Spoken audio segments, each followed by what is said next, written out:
Pag-uusapan po natin today is about yung new series natin na Simple. Okay? Sabihin mo nga sa katabi mo, Simple. Mukha bang simple yan? Okay. Sige, simple. Itong simple na to, it talks about our core value, which is discipleship. Kasi meron po tayong 5 core values dito sa Victory. Meron po tayong lordship, evangelism, leadership development, family, and this one, discipleship. At saka yung ano lang po, just para to clear things up, itong discipleship po, ay hindi po to idea ng Victory. Idea po to ni Jesus.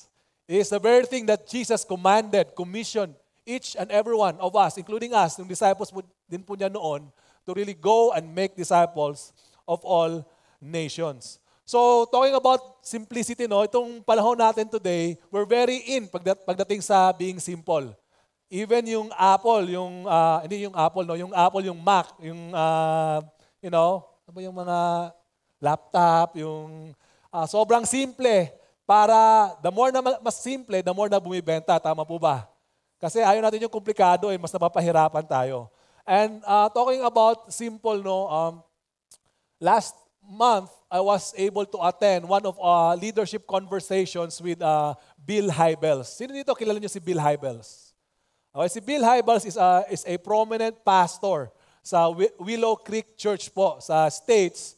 And he is a well-known author ng mga books. Isa sa book na gusto ko is yung Courageous Leadership na sinulat niya. And matagal na po siyang pastor. And there's this one question na nag-pop. Yung isang tao, tinanong siya, sa tagal ng ministry, ano yung sikreto para tumagal ka? And sinabi lang niya, as simple as saying, do not neglect the basic. Like reading the Bible, discipling, just this thing. Do not neglect the basic. At ito po yung pag-uusapan natin na simple.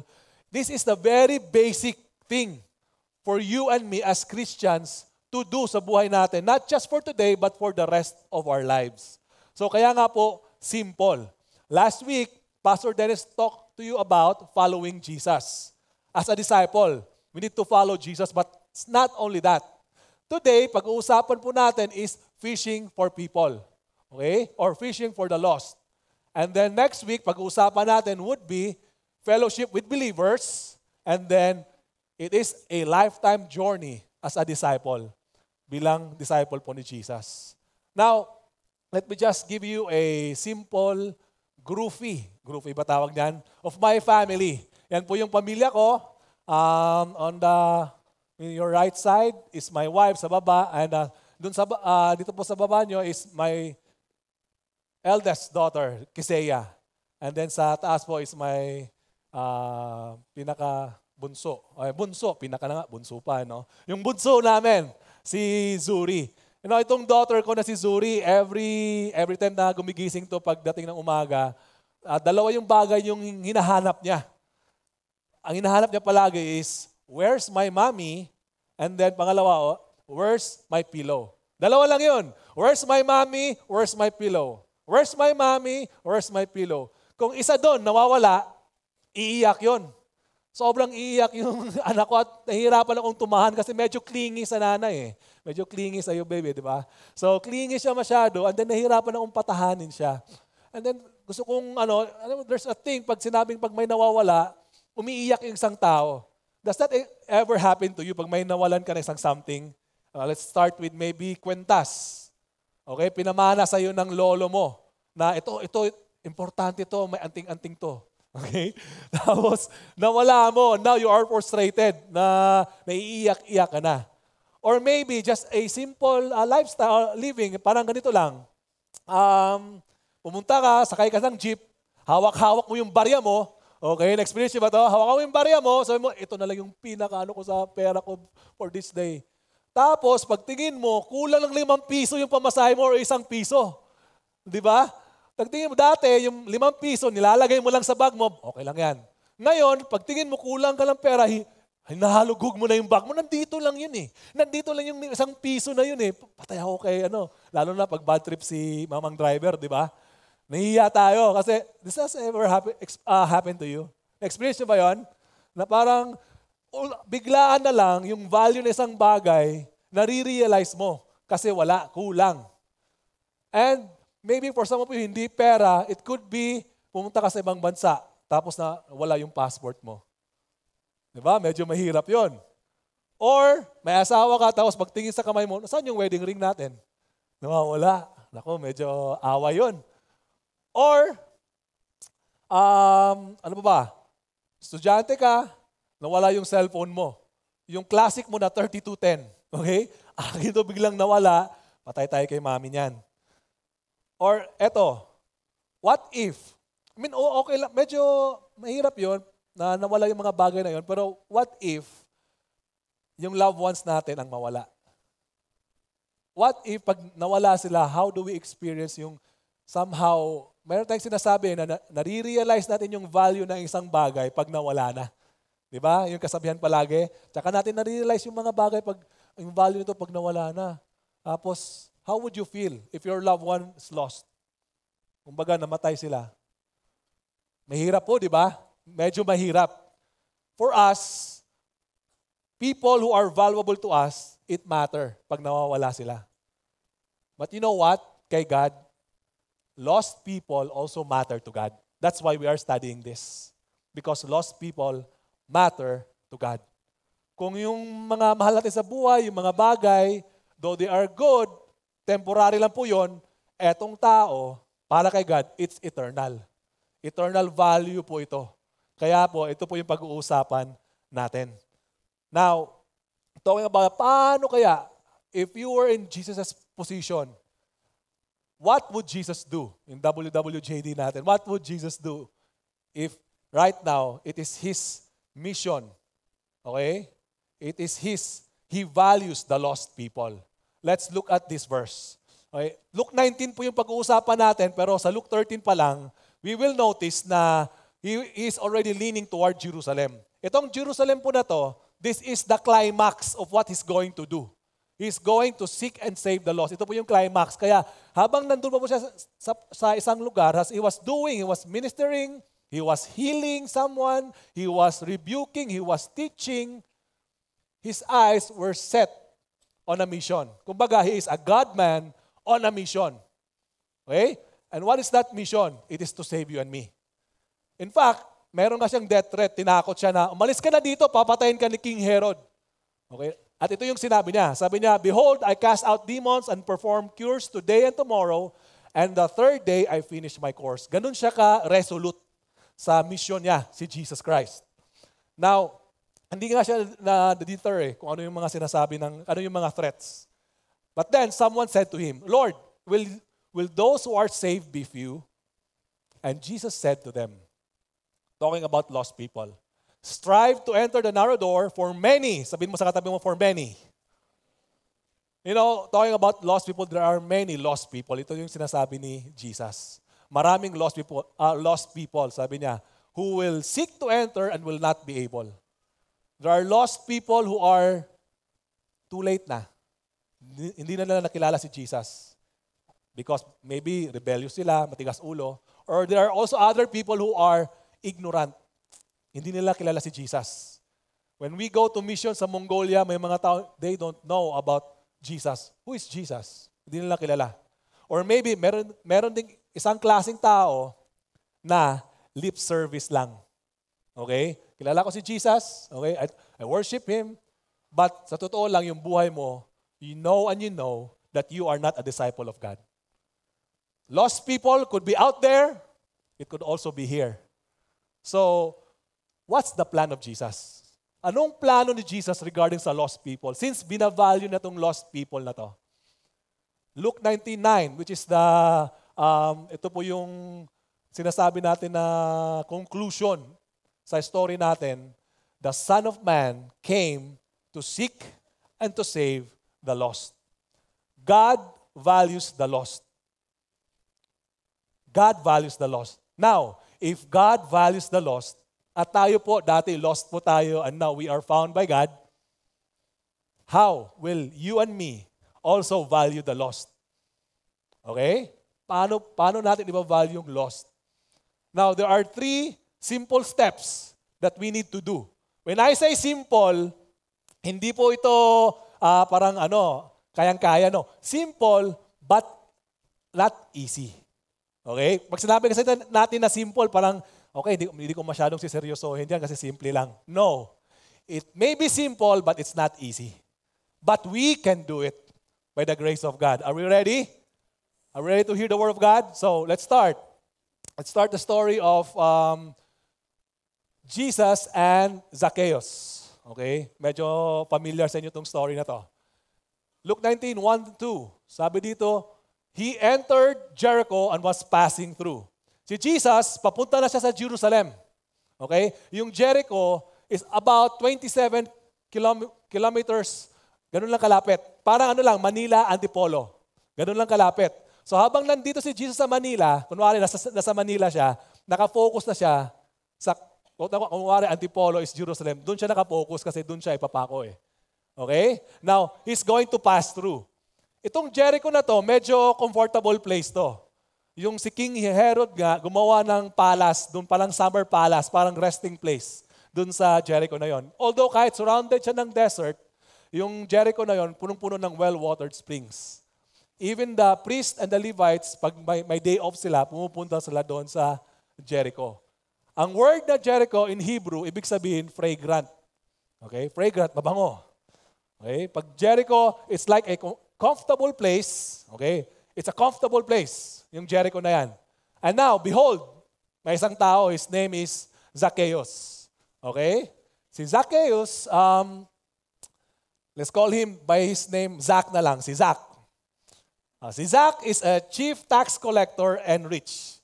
Pag sinabi mong chief tax collector at saka rich, medyo deadly combination yan, di ba? It's like pag nandito tayo sa Manila, sa Pilipinas, it's like a politics and rich. Diba? Medyo sa atin pa lang, kahit wala siyang ginagawa, meron ka nang umiikot sa utak mo na, medyo may, Diba? Parang ganon. Pero kay Zach, talagang totoong talaga siya. Mandurugas nga, kumbaga. Okay? Kasi si Zach, chief tax collector siya, parang tuta siya ng Roman government. Ginagamit siya ng Roman government to usurp taxes dun sa lugar na yon. At hindi lang siya tax collector, di ba? He is a chief tax collector. Kung sa cut-cut lang ng pera, siya ang nauna. Okay? Kaya mayaman si Zach. Mayaman siya. Pero kahit mayaman siya, yung mga tao, the people, yung kababayan niya, hated him. Kasi umaalay siya sa kumbaga alay siya ng Roman government eh. So they hated him. Imagine mo yun, kung ikaw si Zacchaeus, mayaman ka nga, mayroon kang posisyon, pero pag kumain ka, mag-isa ka lang. Imagine ko, siguro kung may movies noon, mag-isa lang din siya. Alam mo yun, lonely siya, alam mo yun. Maybe bitter siya sa buhay niya. Kasi, people hated him. He is in a comfortable place, but his life is complicated. And take note, guys, yung Zacchaeus pala, ang ibig sabihin ng pangalan niya is pure and clean. Would you imagine that? Pure and clean, but doing the things unclean. Komplikado yung buhay niya. Komplikado yung life niya. He's not living up to his name. Let's move forward. And he was seeking to see who Jesus was. Now, medyo narinig niya, may parating. Jesus Christ, medyo sikat na sikat to Okay? He heard the news of this man na may parating. He want to see he want to see Jesus, but he could not. What's the problem? Because, ano sabi dyan? Maliit siya. Okay? Medyo kababayan yata natin to. Okay? Maliit siya. He could not. So, merong limitation at merong excuse. For some of us, it's like this. Pag may mga tao na parang they felt lost, para sa kanila, they're just curious. Ano ba yung Christian na yan? Ano ba yung victory na yan? Tapos pag sinabi mo, sama ka. Ayoko, baka masunog ako dyan eh. Alam mo yun? Ayoko, pag-pray mo na lang ako, bro. Pag-pray mo na lang ako, sis. Baka okay na yon. Di ba? Have you heard that excuses? Or ayoko kasi busy ako eh. 7 days a week ako nagtatrabaho 10 hours a day. Di ba? Parang, wow, ikaw na. Di ba? Eddie, wow. Di ba? Grabe. Grabe yung daming excuses, daming limitation. For some people, they just stay here in this level. They're just curious.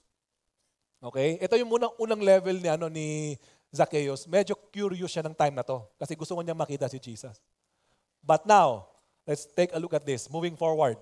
Tingnan natin. So, he ran on ahead and climbed up on a sycamore tree to see him. Again, what's the purpose? To see him. So, eto, lumabas yung pagiging chief tax collector niya. Mautak, wais. So, maliit siya, mabilis yata tumakbo. So, tumakbo siya. Okay, isipin mo yun. No? Andale. So, bilis niya. Akyat siya sa tree. Akyat niya sa tree, this is the thing. Zacchaeus did not remain just being curious. Okay? Zacchaeus took action. He took action. What does that tell us? Though cunning siya, though clever siya, though mautak siya, my prayer for all of us na when you felt lost, na hindi ka lang curious. Or maybe ikaw yun dati, ngayon, nandito ka na ngayon. You're taking action, nag-church ka. Medyo sinabihan ka ng kasama mo, libre kita bro.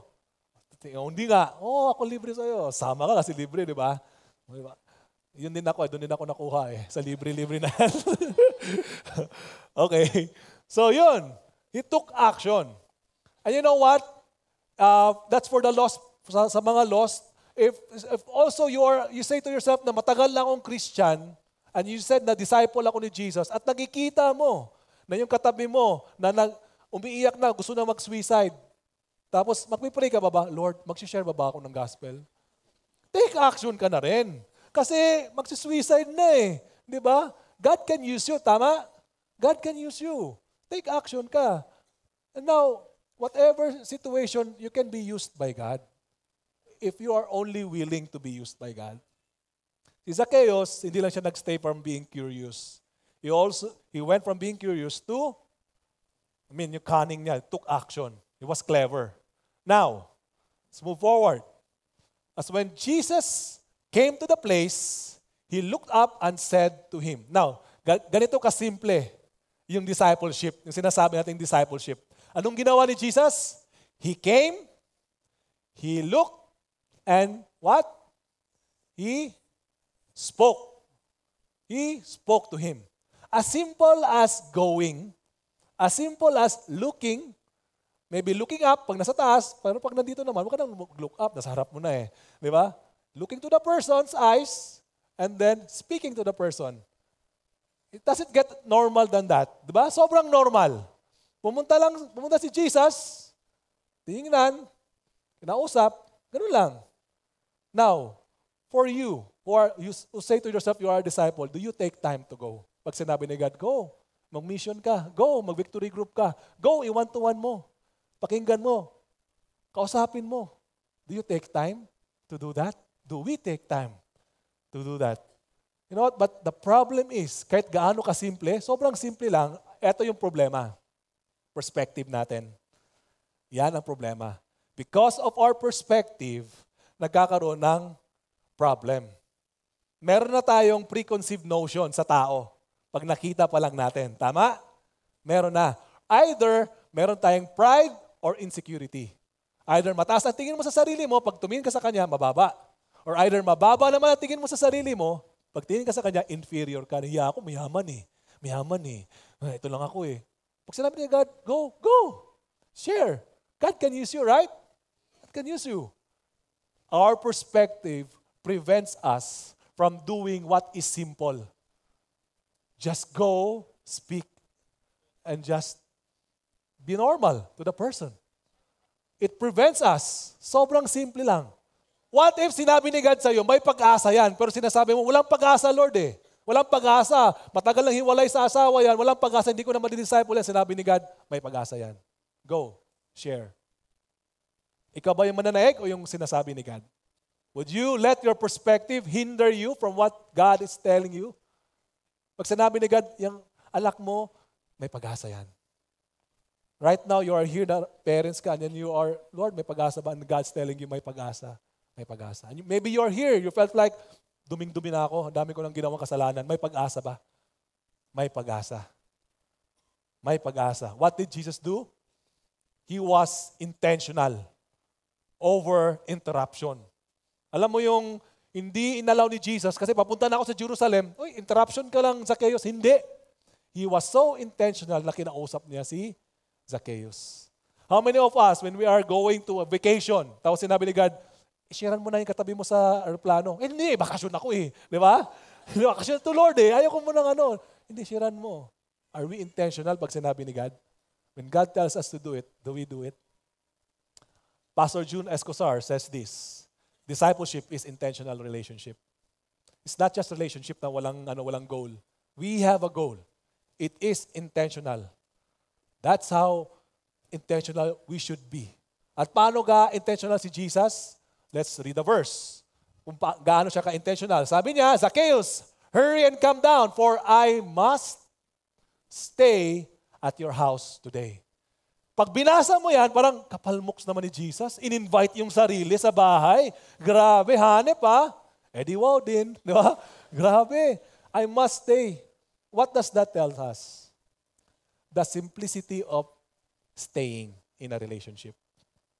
Maaring matigas ang ulo ng disciple mo ngayon. Maaring tinatakbuhan ka. Okay? Nagtatago sa'yo. Are your doors always open to receive the person? Are your doors always saying, you know what, when you come here and you're crying and you need help, hindi mo siya agad ibibigay. Ang tigas ng ulo, hindi mo siya agad gaganunin. Okay, I will help you. I will guide you. I will lead you to Jesus. Do you have that? Or do you just parang, pre, ang tagal mo na eh. 10 years na eh. Di ba? Parang gaganon ka ba? Or you would have that simplicity of staying in a relationship and say, I must stay with you. I must stay with you so that you will know Jesus. I must stay with you so that you will know Him. That's how intentional Jesus is. So he hurried and came down and received him joyfully. Okay? Ito yung response ni Zacchaeus. Una, curious lang siya. Tapos biglang naging cunning or clever, wise. Ngayon, iba na. Iba na. Ito na yung attitude niya. The attitude of Zach is confidence. Biglang, wow! Out of the people na sumusunod kay Jesus, ako ang pinili. He has chosen me. Wow! Sipin mo yon. Dati, siguro nagtatago yun sa mga tao, pero biglang, ako, na this could be you right now. Ang baba ng tingin mo sa sarili mo, Jesus is telling you right now, you are valuable to me. Jesus is telling you right now, I will save you. I love you. Could be you. So, nag-iba na yung attitude ni Zacchaeus. May confidence na siya. Biglang iba na yung lakad niya. Iba na. And when, eto guys, yun si Zacchaeus, eto naman yung mga tao, response ng crowd. And when they saw it, they all grumbled. He has gone in to be the guest of a man who is a sinner. Now, simply, dapat sila yung nagre-rejoice eh. Alam mo yon? Grabe! Pinili ni Jesus, okay na. At least naging Christian, di ba? Can we just rejoicing with the person? As simple as rejoicing with the person. Bro, congrats bro, you are our brother and sister in Christ. Pero, hindi. Nag-grumble sila. Does that happen to you? Na ikaw yung dating, Lord, ba't wala pa akong boyfriend? Lord, bakit siya? Ang daming ginagawang kalokohan, 5 boyfriend. Tapos 10 years old ka pa lang. Di ba? Parang, kasi tapos nakita mo, naging Christian siya, nagalit ka, ang daya naman. Or it could be, mahirap kayo na parang, Lord, bakit sila illegal yung business nila, yung mayaman sa tapos naging Christian? Ba't naging Christian yung mga yan? Dapat na, na yan eh. Nakulong, di ba? Ang sama ng loob mo. Or it could be your wife or your husband na tinaydor ako niyan eh. Sana hindi na lang maging Christian yan. Di ba? Magkasama pa kami sa langit. Parang gano'n. Tumawa siya. Kasama pa kami sa langit. So, what's hindering us? Just by simply rejoicing with the person, what? Anong nag-hinder sa atin? It's this. We have our own preference. We have this judgmental attitude with the person. it is hindering us to just doing what discipleship is. Simple. We make it complicated. Sobrang simple lang, naging complicated because of our hearts. What did Jesus do? Interface over indifference. Interface meaning Jesus was willing to connect with the person. Kahit ano pa yan, kahit okay pa yan, kahit hindi okay yan. Kahit may ginawa yan, o kahit he's obeying the rules. Jesus is willing. You can see it throughout the gospel. Leper, demon-possessed, all of these things, Jesus was willing to connect with them. He was willing to have interface with them rather than have, ayaw ko yan. No. Jesus was willing. We complicate the simple because of our attitude. At ito pa yung ginagawa natin. We seek the found instead of the lost. Alam mo yung nasa trabaho ka? Sino bang Christian dito? Sino Christian? Oh, siya, Christian ka, Christian. Anong church mo? Okay. Tara, ano tayo? Small group tayo. Tapos yung mga lost yun, ang dami. Found na nga yun eh. Di ba? You're already found in Jesus and kayo, nandito lang kayo, nagkukumpul-kumpul kayo. You're creating a bubble for yourself.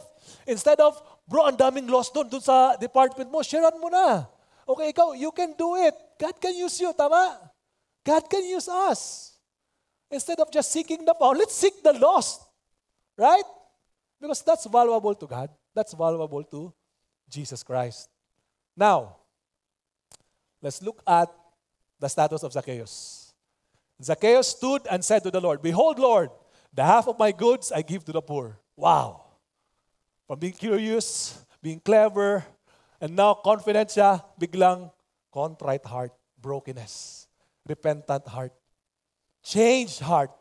Nag-change yung heart ni Zacchaeus. What a change of heart. He repented. And ito yung sinabi niya, "And if I have defrauded anyone of anything, I restore it fourfold." That is the highest sa law nila pag nagre-restore ka ng isang bagay na ninakaw mo. Grabe lang yung ano niya, yung change ng puso ni Zacchaeus. Alam mo, before that chapter, Luke 18, if you know the story, the parable of the rich ruler, na lumapit yung rich ruler, sabi ng rich ruler, "How can I be saved? How can I have eternal life?" Tapos nakita ni Jesus yung problema talaga niya. Sabi ni Jesus, "Benta mo yung kayamanan mo, bigay mo sa mga poor, tapos sumunod ka sa akin." Nung nalaman ng nung rich yon, tumalikod siya kay Jesus. At ito yung sinabi ni Jesus, "It's better for a camel to enter through a eye of a needle than for a rich man to enter in the kingdom of God."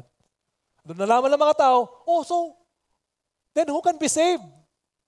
Ito yung sinabi ni Jesus. But he said, what is impossible with man is possible with God. Speaking about salvation, it is impossible with us. We cannot do it. It is God's working to save mankind. Why God is telling you to go to that person? Why God is telling you share? Because it is not you who will save the person. It is Jesus. And at this moment, Zacchaeus was the rich man entering the eye of the needle because Jesus made it possible. Because God made it possible. If there's people around you right now, and pag nakikita mo parang imposible talaga, God can do that.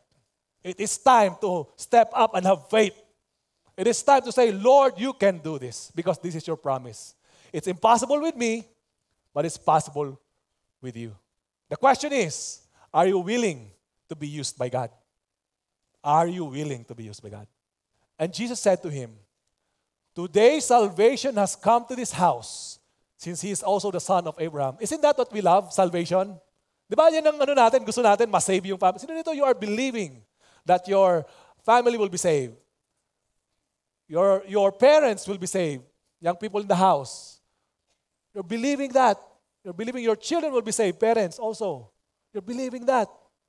Even yung asawa mo, you're believing that he or she will be saved also. So paano ginawa ni Jesus to? Let's go back to the verse. "For the Son of Man came to seek and save the lost." You know, thinking about that, unang point natin is he was intentional over what? Over interruption. Next is interface over indifference. And then a third is this, instinct over instinct. Anong ibig sabihin nun? It's, first of all, the instinct of Jesus over our own instinct. You know, iba yung instinct ng pag sinabing instinct, it's just a natural reaction. Iba yung instinct ng turtle sa leon. Jesus, his instinct is always to seek and to save us. Our instinct is always to run away from God. Ever since the beginning of time, ever since Adam and Eve. That's always our instinct. Something has to change. If we need change of perspective, if we need the change of heart, we need the change of nature. We need the change of nature. And how did Jesus did that? Jesus absorbed all the indifference. Jesus absorbed all that. Jesus absorbed all the pride of people, all the insecurities. He absorbed all that. He absorbed all the instincts of humanity to kill him. In fact, they were so interrupted kasi feeling nila si Jesus hindi totoo. Hindi talaga siya Savior. That's why they killed him. In fact, the people who killed him are not the rebellious people. They were the religious people who killed Jesus. Jesus absorbed all that. What for? To save you and me. To save you and me. To change our nature. Because of our sinful nature, we are doomed. Imposible. But the gospel uncomplicates discipleship. The gospel makes discipleship simple. Kasi paano pag walang gospel? Imposible ang discipleship, mga kapatid. Imposible. Jesus made a way for us to have that. And this is now our confidence. Acts 1. So I'm about to finish. Acts 1. Verse 8. Sabi ni Jesus dyan, but you will receive power. Can you say, receive power? Can you say, power? And you will be my witnesses in Jerusalem, in all Judea, Samaria, to the ends of the earth. Talking about the Holy Spirit, His presence Himself. It is a change in presence. It is a change in person. Dati tayong boss, tayong Lord, and God tells us right now, surrender your life.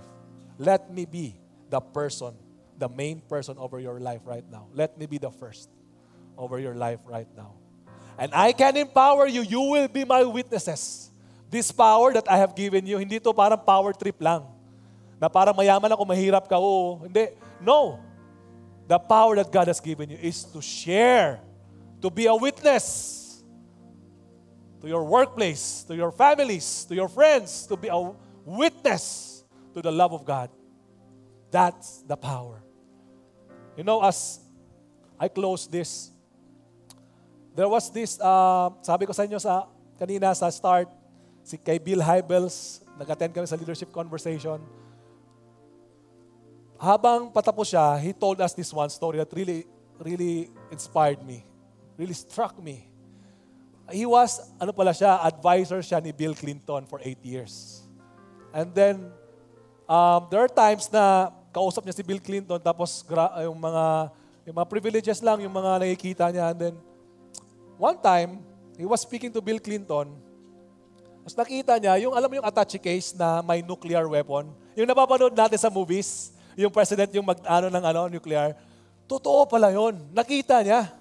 Nung nakita niya, talagang laglag yung pangat niya. Wow, totoo, it's true. Sabi niya, totoo pala.